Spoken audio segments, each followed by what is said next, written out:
On Tuesday, the 18th day of August 2020, the Vice President of Ghana, His Excellency Dr. Mahmoud Bawumia, brought to the attention of the country the massive infrastructure achievements of the government.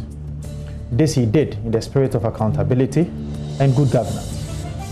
In the build-up to the December 2016 election, in a frantic effort to save an incompetent and corrupt government from being voted out of power by the good people of Ghana, the NDC resorted to its old playbook, propaganda. This propaganda machinery was unleashed on Ghanaians in many diverse ways, but most conspicuous among them was in the area of infrastructure. Fictitious claims of non-existent infrastructure projects became the norm of the government's communication.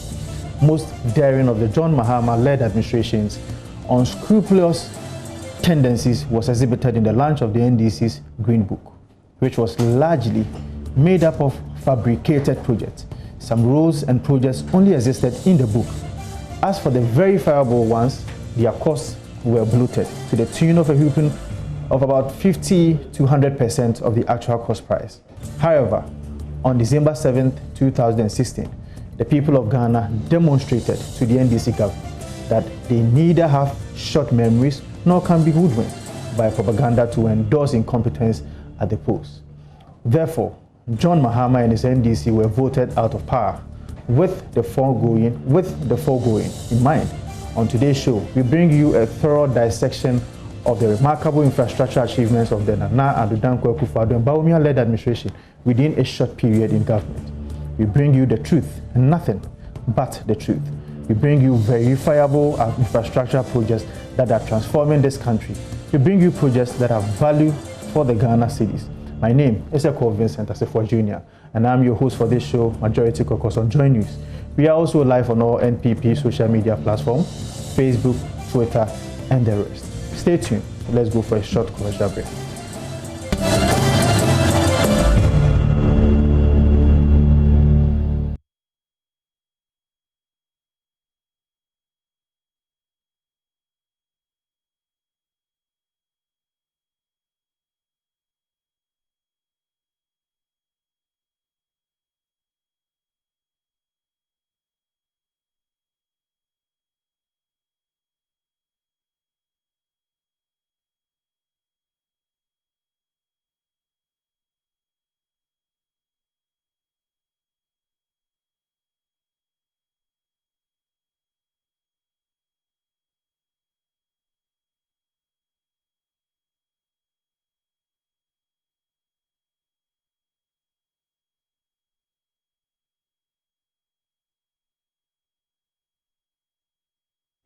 Welcome. My name is Vincent Assefuah Jr. and I'm the parliamentary candidate for 2020. Today on our show, we are going to host the Deputy Minister of Information of the Republic of Ghana, Pius Enam Hadzide. And indeed, he was a moderator when His Excellency the Vice President delivered his statement on Tuesday.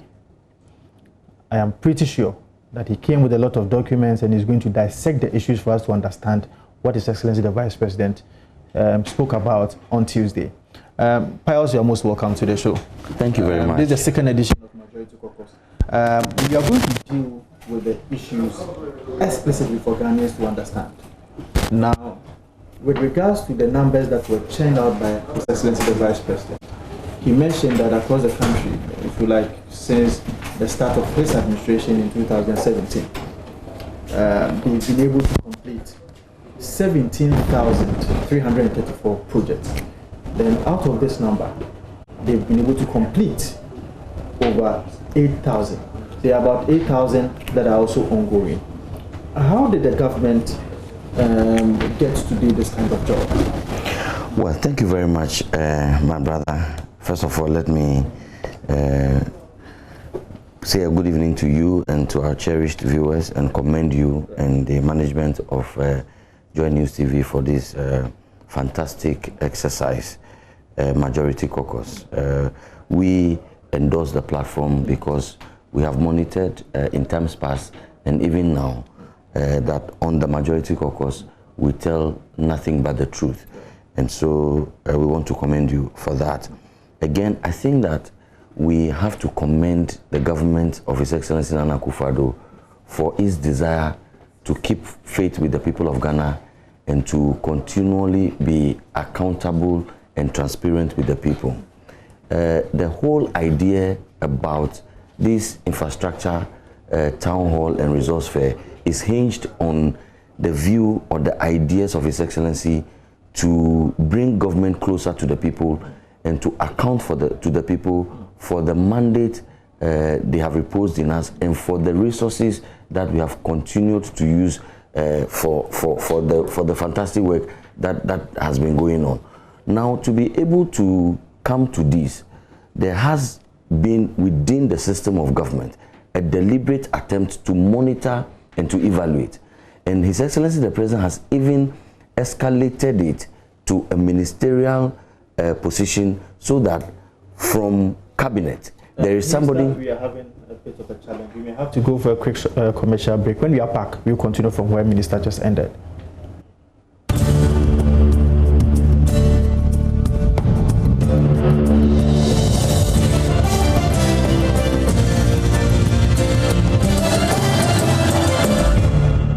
Most welcome, and we are sorry about that. The Deputy Minister of Education, Honorable Pius Enam Hadzide, was making a point. Honorable Minister, may you continue from where we ended? Yes, thank you very much, Vincent. I was making the point that Nana Akufo-Addo believes in accounting to the people, and because of that, we have had to establish, even at the high level of cabinet, somebody who is dedicated towards monitoring and evaluating progress of work. Because even in private life, even in corporate world, if you don't monitor and evaluate, you are not sure whether you are making progress or not. Absolutely. And so people, and for instance, my colleagues and friends in NDC that have sought to run down the important decision by His Excellency to have an eye in cabinet that is dedicated towards monitoring and evaluation, don't have a complex or a holistic understanding of the complex structure of governance. No wonder they are not able to gauge their own work, and for that matter, they are not able to push us forward. Because when you don't monitor and you don't evaluate, you don't know where you are going. And because of that, we have been able to keep track of each and every policy, program, and project. And so we are able to tell you on a monthly basis, sometimes even on a weekly basis, on a yearly basis, where we are in our governance endeavor. And so when the decision was taken that we should account to the people of Ghana, all we had to do was to take the monitoring and evaluation report, give it to the Ministry of Information, that leads the information dissemination agenda, and we bring in, because we want the people to pay attention and to take what we are saying seriously. We elevated it to the level of the Vice President. He led the exercise yesterday, and for me, there are some 3 or 4 key takeaways from Tuesday's presentation. The first point that I want to suggest to our viewers is that this government has delivered infrastructure for all. We made a promise in our manifesto because of a study we had conducted that infrastructure appears to have been focused on some areas and sectors of our Ghanaian life and economy.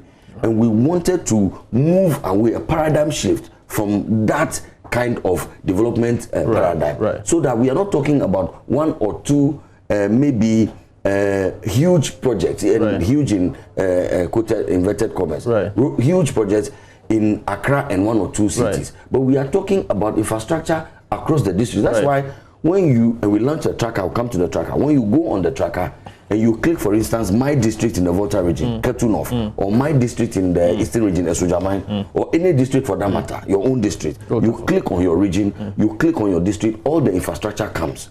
And because we wanted to create an avenue where people across the length and breadth can benefit from the national cake.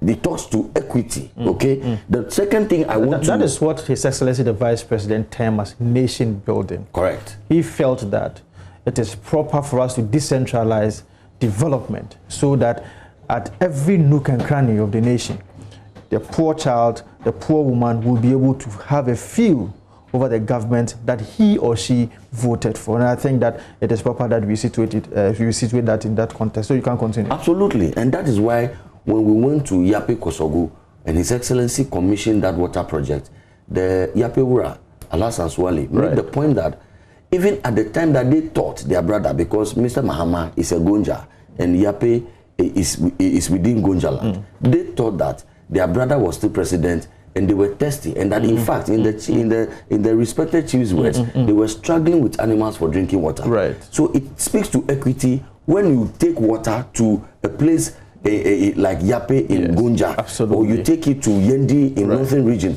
or you take the biggest water project yet in the entire part of the Northern region to Tamale. Right. What you are doing is that you are distributing the national cake in a fair and equitable manner. Absolutely. And so the other takeaway for me is that we have seen that really and truly unprecedented development has happened within this tenure. Never before in our country's history, generally speaking, and specifically from 1992 up until now, have we seen a government within the first term of being in office being able to deliver on so much infrastructure. But Vincent, we cannot be surprised. You know why? The ability to provide infrastructure is a function of how well you are able to manage the economy. Absolutely. Because it is, like they say in the local parlance, it is all about the famico. If the resources are not available, you are unable to do anything. Right. And so when Mr. Mahama comes and mismanages the economy and shrinks it from an average of about 8% to 3.4%, what in effect he's doing is that he is decreasing his own ability to provide infrastructure. Right. But when Nana Akufo-Addo comes and grows the economy from 3.4, an average before COVID, hovering over 7%, what it means is that he is enhancing his own capacity to provide infrastructure. So I'm not surprised. Right. So we have seen that really and truly unprecedented infrastructure of all shapes and forms and sizes have happened within this dispensation, the 3.5 years. And that is why Mr. Mahama wants to run away from the invitation for him to also tell us his own record within his first term. You know what they have done in their green book, and I brought a copy. I want us to take time to go through it. Is that Mr. Mahama goes as far back as even to John Ajekum Kufuor era. Peaks project that John Ajekum Kufuor, the Venerable, started working on. Atamils worked on it. A secure fund, in fact, sometimes cut short for it. Okay? Yes. Atamils comes to do some work on it. John Mahama himself comes to do some work on it. Nana Akufo-Addo comes to do some work on it, and in fact, complete and commission it. Then you put a picture of that in your green book as an achievement. No wonder a lot of the pictures in the green book are not real pictures, but they are impressions. Because at the time that these pictures were put in the books, the projects had not gotten to those levels. If you take the Wa Hospital, for instance, Mr. Mahama makes claim that the Wa Hospital is a project. You go to the Ga East Hospital, Mr. Mahama makes claim that the Ga East Hospital is his project. These hospitals are part of the Eurojet projects that were started by J. Kufuor long ago. And Atamils did some work on it. John Mahama did some work on it, but he claims it. It is because, and that's why he's running away from the discussion, let's restrict ourselves to your first term. Because he has nothing to show for it. Because I've heard you on a number of platforms calling for that debate. Yes. Now, the point is that the NDC is claiming that for the first time in the annals of this country, we are showing petty infrastructure projects. And I saw on the Facebook platform of the former Deputy Communication Minister, Felice Ofosu-Kwakye, claiming that this government is touting infrastructure achievement as low as public toilet. Now, but what comes to mind is that, you see, in their time, cholera. I was going to come to that. You can go ahead. Our people just in the NDC, they lack an understanding of the enterprise and exercise we call governance. Absolutely. Okay? Absolutely. They are motivated by other considerations. Right. Right. And I will get into those when we discuss the value for money. Okay. Okay? As to why somebody would choose to build one big project over distributing the project into smaller ones that meet people at the point of their need. I will come and tell you what motivates the NDC to be able to do that. But it is because of their incompetence. That is why in 2014, over 200 people died in Ghana out of cholera. In Accra alone, over 100 people died. Right. So they have to appreciate the importance of these things, such as sanitation, such as water. Right. And I suggest to you, Vincent, and I know that you know, in many parts of this country, public places of convenience are not luxury. They are a necessity. Absolutely. And so no doubt if about that. A former deputy minister makes trivial the matter of the people's sanitation, makes trivial the matter of where people can ease themselves in a hygienic and sustainable manner. And that person is at the forefront of the John Mahama campaign. And hopefully, God forbid, but should they in the most distant future win, these are the persons with whom he wants to govern this country, then you know that, look, the people of Ghana have to be smart and make smart choices. So, again, it is not just about their so-called small projects. We have big projects like the biggest project interchange in West Africa. It's Dr. Bawumia talked about it. We are accounting to the people of the biggest project not only in Ghana. We are talking about the entire West Africa. We do not have any 4-tier interchange anywhere. Nana Akufo-Addo is building it for the first time in Pokwase. And so we have to throw more light on what is called 4-tier. A lot of Ghanaians don't even understand. Well, a 4-tier interchange basically is like steps, it's the levels. Okay, so just to break it down, it means that one lane of cars will be passing on another, and there will be another lane, there will be another lane, there will be another lane. So 4 layers. What it does is that it breaks the traffic, and anybody who has used the Pokwase road, and many of us use that road, it becomes hell. Okay, and it is a disincentive to development. So if you have a government that has the vision and the foresight to deal in a permanent manner with the traffic situation on a major trunk road like the Accra-Kumasi trunk road, then that government has vision. But you know what is even important about it, and this brings me to the third takeaway. We are able to deliver more infrastructure for less cost, because we are not people who are interested in meeting contractors and doing all the shenanigans. I would want my producers to be able to show that graph, the graph that shows the distinction between the MPP's government and the NDC's government as far as infrastructure is concerned. More specifically, the Circle interchange, how much it costed the NDC government, and the Pokwase, the Obechebi, the Tamale, and the other one. I think there are 4. How much they costed Tamarana, but how much it costed the MPP government. We need to juxtapose the prices with each other and see which government has been able to use less resources in able to achieve more developmental projects in this country.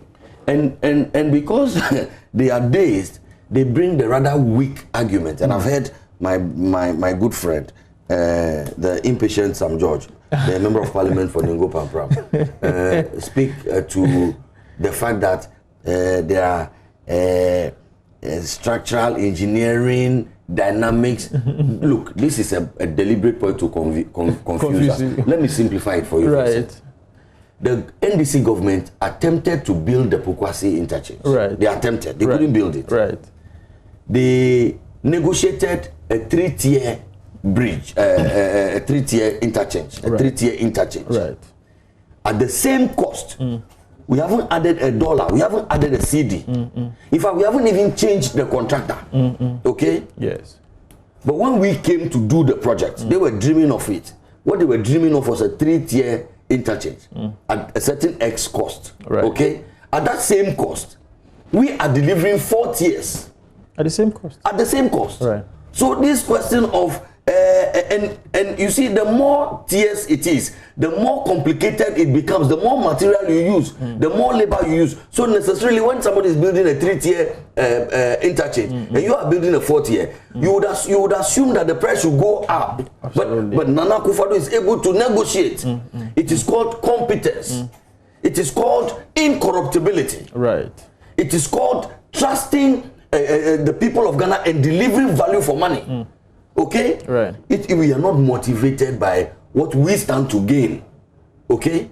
So we deliver for value for money. And that's why the graph that you called for is important. You will find out that the Circle interchange that they call the Dubai, they argue that that has some drainage systems.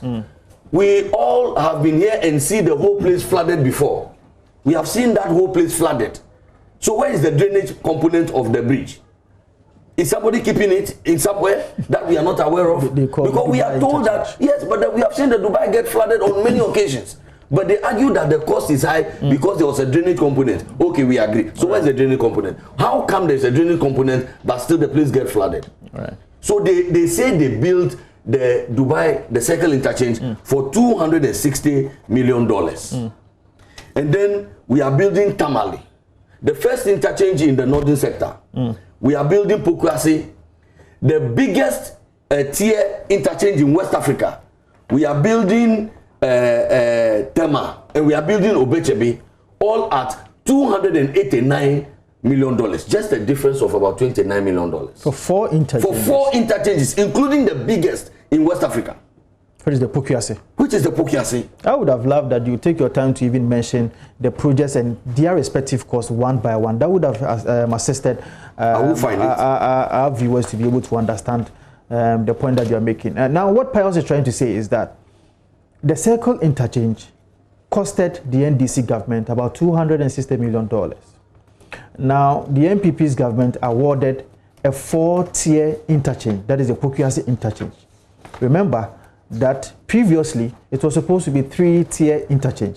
Now, this government came to office, renegotiated that same contract that was supposed to be 3-tier interchange and made it 4-tier interchange at the same price.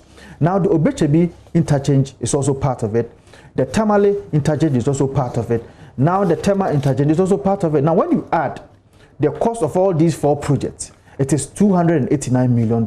So, four projects, 4 interchanges, giving $289 million, yet the circle interchange is giving $260 million.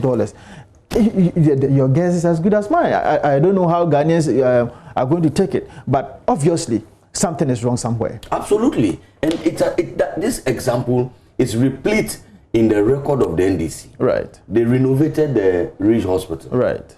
It's a renovation. It's a 420-bed facility. Right. Okay? Right. The price of the renovation of a 400-bed hospital is more than the cost of building a brand new 600-bed hospital. All regional hospitals. I see. The cost of building, assuming without admitting, even it was a new hospital. The Ridge Hospital was the old hospital, which was renovated. Right. Okay? Right. The cost of the 400-bed Ridge Hospital is more than the cost of a 600-bed hospital. Who does that? So, I mean, how can the people of Ghana entrust our resources into the hands of people like this? And my grandmother called me from the village and said, and shared a story with me, that growing up, there was a man in their village. There was a big fight one day. It ended in the chief's palace. Right. What is the problem? The man has a problem with the second wife. He gives the same what you call akonomasika. Right. Pocket money. Right. The first wife goes to the market. With that same amount he gives to the first wife, he gets fufu, he gets his abenkwan baby with all the meat that one can take with the adjini and all that. The next day, when he visits the other wife, with the same amount of akonomasika, he gets his fufu, he gets his soup, there's no meat. Only garden eggs. Then the man is asking, what happened that your rival is able to give meat and you are not able? He said the man is finished. So there was a major problem. Right. And the whole community gathered. Right. Everybody came to the conclusion that the other wife, the one who gives the empty soup, is a bad wife. And she was reprimanded. Absolutely. That is why we must treat the NDC and Mr. Mahama as that wife who will provide you the soup without any meat. We must reprimand them. And that reprimand we did in 2016. We should not be hoodwinked. Mr. Mahama and the NDC, they haven't changed. Okay? They haven't changed. They are, maybe if they have changed, they have even gotten worse. That's a mistake. What mistake that they did, they're coming to correct it. Look, Mr. Mahama, excuse me, listen, he should treat the people of Ghana with some respect. Right. He said when he was candidate, he was president, that he will cancel teacher training allowances, even if it cost him his presidency. Today, he says that, no, he will still keep it. And he said that if he kept it, the economy will collapse, people are not able to go to training college. But that's a mistake he's come to correct. No, no, it cannot be. You see, if we are not careful and he deceives us that I made the mistake, I should come and correct it. In the first place, the presidency is like a football integrity. match. He lacks integrity. Yes, of course. The presidency is like a football match. Yes. The coach stands on the touchline, and the citizens who vote, they are the coaches. Right. And they make a substitution, and they replace a player with another player. The player comes back to the touchline, now touching the coach's back. Please, I now see that I should have scored that goal. Yes. Take me back, let me score that. As if you go back, you will turn back the hand of time and you will get that opportunity. Yes. It's gone and it's gone. You have been substituted. Absolutely. And so that is the reality with which we must deal with this matter. Mr. Mahama only attempts to hoodwink us. A lot of the things he even talks about, the promises he has made, are not promises that he has talked about. You check his 2012 manifesto. I'm sure that at another opportunity we will discuss it. 2016 manifesto of the NDC. Mr. Mahama promises to pay assembly members. He should show us one assembly member he paid. Not one. But it is in their manifesto. This is the 2012 NDC manifesto and this is the 2016 one. They promised in these documents to pay assembly members. They haven't paid. They had the opportunity, they didn't do it. They have rehashed that. They came and they are now telling us that they will pay assembly members. The youth of this country were unemployed under you. When they asked you, you said you are not a magician to give them jobs. In fact, your minister at the office of the presidency came on a major news network to say that graduates should go into the market to cut grass and sell, and that they should try to crack stone.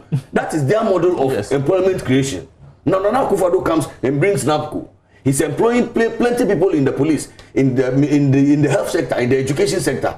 Now you come and you say, oh, I'm going to do some 10 billion big push agenda. What happened to the 10 billion City of Hope project? The 10 billion City of Hope project. What happened to it? So Mr. Mahama will only make convenience statements to deceive people and hoodwink them into voting. And that is why Dr. Bawumia's presentation has shut them up.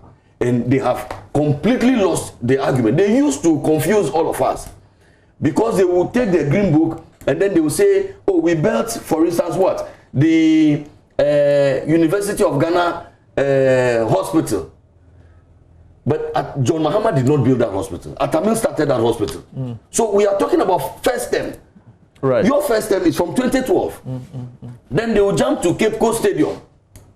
Cape Coast Stadium was started, in fact, by John Ajekun Kufuor. Absolutely. And then Atamil did some work on it. He claims it for himself.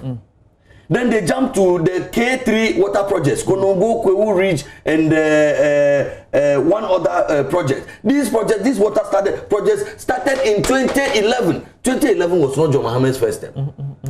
You understand? All right. So because you see, and somebody will ask, but say all of it is NDC. So why don't you allow him to take credit? Infrastructure by its nature, it's a function of how much time you have, because it takes time to build infrastructure.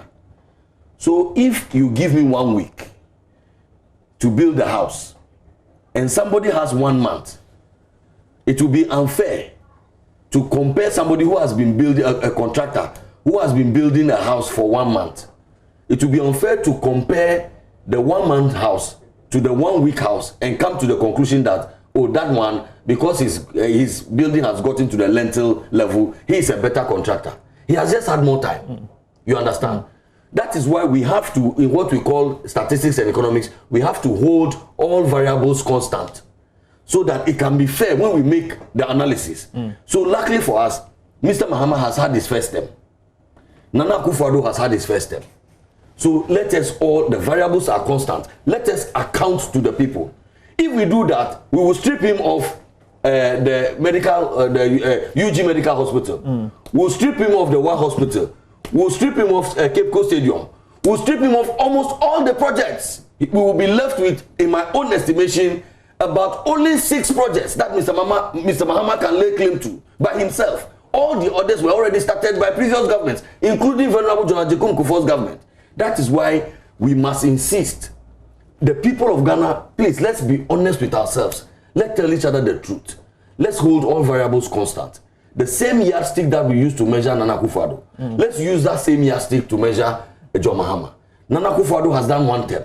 In fact, he's in the terminal ages of his one term. So projects are ongoing. Right. In fact, by the time we finish, I told you the biggest water system in the whole of the northern sector. Yes. And a lot of first-time things are happening in the country. The first time we are getting an interchange like that in Pukwasi, Pualugu, it will be the biggest irrigational infrastructure in the entire northern part of Ghana. Okay? The biggest water system for Tamale. The first time Tamale and the northern sector is getting an interchange. The first time Takrady, Western region, they are going to get an interchange. So when we are talking about unprecedented, it only means that it hasn't happened before. So if we are talking to you about first time, then you know that unprecedented development is actually happening within our mandate. But Vincent, we are honest people. We have never said and will never say that we are completely out of the woods. But you know what I will suggest to you? The people of Ghana must understand that the bondage and servitude, and I'll relate it to the biblical experience of the Israelites. The bondage and servitude that we were under. We have left that bondage. We may not yet have arrived in Canaan. And nobody has suggested that we have arrived in Canaan. But any honest observer will admit that we have left the servitude under which we were. Right. And we are on our way towards Canaan. Right. But we pray to God and let God forbid that the deceiver will come and deceive like they did in the days of yore. Right. That there is another God somewhere. They deceived the people. They lost their faith in Moses and they lost the faith in God's direction. They listened to the deceiver. They never reached Canaan. God forbid that faith befalls us as the Ghanaian people. We should keep faith with our God-given Moses. Right. We shall get to Canaan. On the road to Canaan, there may be challenges. It was there in the days of yore for our forefathers. Right. There may be challenges. It's called vicissitudes. But with faith in God, with purpose, with direction, and with the evidence that indeed the Savior has taken us from bondage, let us continue to keep the faith. Inshallah, we shall get to Canaan. I never knew you were a pastor. Well, I'm a Catholic. I'm a Catholic, a Muslim, and so I pay attention right. to God's words. They are right. inspiring and they are truthful. Right. And they relate to our daily lives, my brother. Right. We just listened to Pastor Pius Enam Hadzide, the Deputy Minister for Information. We'll be going for a short commercial break. But when we come back, what we need to know about all the infrastructure projects in all the sectors is going to be communicated to you. You go to your district, you are going to know the kind of infrastructure projects that we are putting up in your district. And that is why His Excellency the Vice President, Dr. Mahmoud Bawumia, mentioned that there is a website that has been created by the government, that is the www.deliverytracker.gov.ga. Stay tuned. When we come back, we'll continue.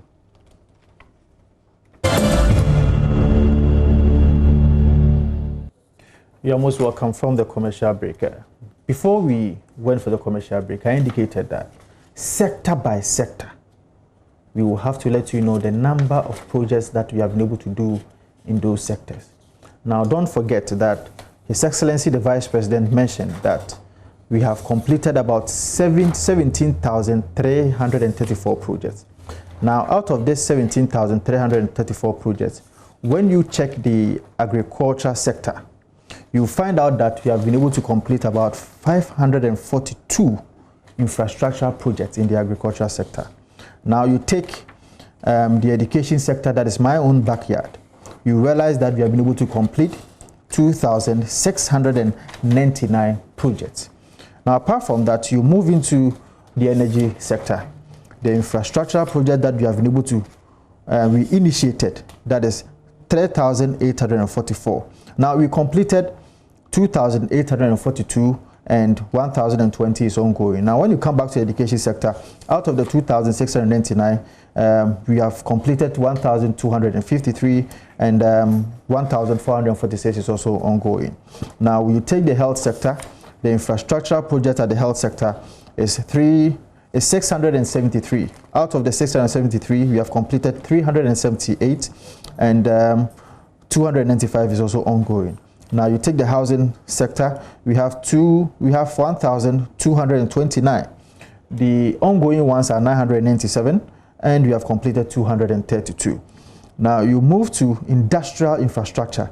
You realize that we initiated 191 projects, which we have completed 77 of them, and 104 is ongoing. Now you also move to the railway infrastructure.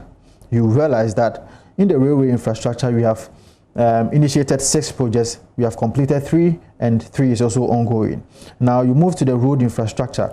You find out that we have initiated 1,927, which we have completed 1,307, and 620 is also ongoing.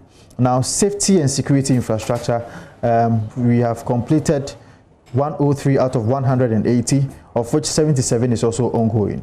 And then water and sanitation infrastructure, we have also completed 5,505. Out of the 5,505, 3,627 is ongoing, and we have also completed 1,877.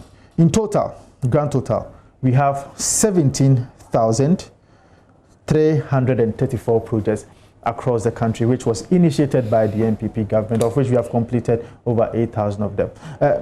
Mr. Minister, one thing that we have to address, if possible, what is the guarantee that the people of Otafo, the people of Ketu South, the people of Esojaman would want to see, or if they want to see projects that are in their district, they will find it on the deliverytracker.gov.gh? There's all the confidence that we have in the data that we have provided, because this is data that have been validated more than once. Like I said to you, we have an elaborate monitoring and evaluation mechanism. Right. And that is why you will notice that we are in the process of even adding the GPS locations of this infrastructure even on the website. Look, what we are doing is a market departure from the Green Book. This is what you call Fili, not artist impression, Fili Gadochi presentation of the facts. Right. So let us all be rest assured. And in fact, let us verify and maybe let's challenge. Let us take it upon ourselves as a challenge. Let's go around and see this infrastructure. Right. That is why we have arranged it in both sector by sector. If you are interested in the sector, education, if you go on the website, the deliverytracker.gov.gh, if you go on it and you click on education, the data will come. But if you want to break it down to Tafo Prankono, you enter into Ashanti region, find Tafo Prankono, you click on it, and it shall drop. So when you go to Osei Tree Senior High School, which is a case in Otafo, yes, I know for sure that this government initiated and completed the dormitory block in Okes. Are you going to find it? You are going to find. Are we going to find the road infrastructure also in Otafo? You are going to find. Moro Market to Inshaeso itself, from Kodia Junction to Efiakobi, or you are going to find all these. You are going to find. You are going to find. In fact, I attempted to bring my laptop and internet connectivity, and invite our viewers to even call us randomly from their various locations. We would have done that exercise. Maybe we should arrange a program like that. And probably the people can get us, call us in a random manner, and we can check. If you go to the dormitory and that has been built in Georgia, a secondary school, for instance, you will find it on the tracker. It is there. And so the chips compound that was built in the village of the honorable member of parliament for the Ketu North constituency. We built a chips compound there. You click on it, you find it. You even click on the project and the picture will come. And so there are different layers of verification. And that is why we are saying that, look, Nana Akufo-Addo and Dr. Bawumia and the NPP, Vincent, we are moving the politics of Ghana into the new era of data and evidence. And we are moving away from the babies with sharp teeth days, where according to Mr. Kwame Ahoy himself, they can recruit and train people to insult, malign, and denigrate persons. We have moved away from that politics. Right. Okay. Right. We have moved away from my good friend, the National Communication Officer of the NDC, the erratic outburst, and we want to focus on the data and then the evidence. So that is how we are developing this country. So it will all be there. But yes, you spoke about the sector by sector. In education alone, 3.5 years. The first year, where according to Mr. Mahama himself, they said that they had eaten on the meat and it was down to the marrow. Right. According to Mr. Mahama himself. Yeah. In fact, he said that the economy is so broke that he was wondering when Nana Akufo-Addo said you do free school, free SHS, he will do restoration of allowances, he will do one village, one dam. He said that the economy was so broke that Mr. Mahama, he was asking himself, where is this man going to get all the money to do the things that he's doing? Right. Even with that system, we were able to do all the things, even with a broken economy, according to Mr. Mahama, that we inherited. You have implemented the free We have implemented the free SHS. We have restored the allowances. Absolutely. We have built the one village, one dam. Absolutely. You said that the economy was down to the marrow, and that is why you had to withdraw allowances. So in his own words, look, if there is any confession or if there is any statement that tells you that Nana Akufo-Addo is a more competent manager, it is in the words of Mr. Mahama himself. Yeah. It is he said, I couldn't do these things because the economy was bad. Somebody comes and does it. So between you, who is better? You who said you couldn't do it and the person who has done it. Who is better? So for me, I don't think that this election, the people of Ghana should blink their eyes and split heads over it. It's a done deal. We must be honest and admit, like I said, there may have been a few ups and downs. But on the balance of probability, on the scorecard, having settled all the matters, if you take out the emotional outbursts and we look at the data and the facts before us, like they say, book no lie, the verdict is that Nana Akufo-Addo has outperformed, particularly and especially Mr. John Mahama. Right. And so he should bow. I mean, we must understand that, look, maybe all of this is an exercise just because our democratic dispensation allows us every 4 years to get into the polls and all that. Otherwise, if we have to retain people in power, not because we like them or we remove people, not because we hate them, but because they haven't done well, and that we keep people because they have done well, then there should not be any argument that Nana Akufo-Addo should be kept because he has done well. Right. Look, there's some lie that my colleagues in the NDC has been saying, and please indulge me. I know we don't have. We have 1 minute. They say that they have built 3,000 chips compounds. It's in their green book. Right. So I took time. All the government infrastructure that have been provided, all the literature that exists on a chips compound, you know where you can find it? Is the budget statement. And in Parliament you can't lie. Yes. So if you take the 2013 budget, yes, you take the 2014 budget, you take the 2015 budget and the 2016 budget, the data is there. They say they have built 3,000. Look, I'll read to you 1 second. You have 30 seconds. Yes. This is from the budget. I'm quoting from paragraph 730 of the 2014 budget. Right. The government stated 19 chips compounds were constructed, whilst works on 24 new chips compounds commenced. No more 3,000. Okay?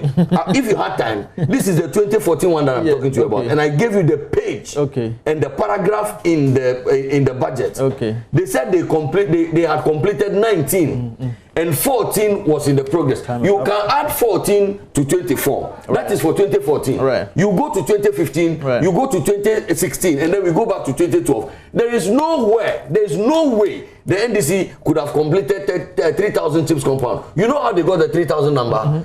They went to Atamilsis 2009, 2010, 2011, 2012, and added it all to Mr. Mahama's paltry chips compound, and then they said they got 3,000. If we wanted to add our achievements to J. Kufuor, the 17,000 projects, we'll be talking in excesses of over 30,000 projects. Right. You just listen to Pastor Pius Enam Hadzide.